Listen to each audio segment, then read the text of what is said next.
ये गाना में बड़े भैया पवन भैया जी के साथ आए रहे, आई बिग बॉस में भी बाजल रहे। ये हमारे खातिर बहुत बड़ी बात बा। कह तारे का कि तारा राजा जी के दिलवा टूट जाए,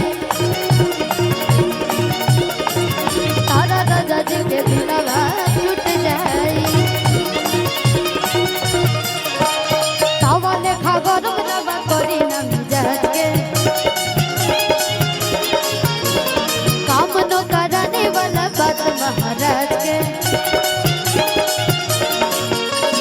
तावा लेखा गरम रवा करी ना मिजाज के, काम नो कराने वाला बात महाराज के। कि हाय फेंक दाना लोढ़ा गुस्सा कम करो थोड़ा चूड़ी फूट जाए, रंग छूट जाए, कमन रूठ जाए। आज गैला के बाद 10 दिन तक बुखार धरी भैया, कैसे कि जो नहीं हुआ वो तो सीधे नाक के मुंह में जाता, सर्दी नहीं अनोखे। तो तोहरा राजा जी के दिलवा टूट जाए, तारा बोलो मुझे दिलवा टूट जाए।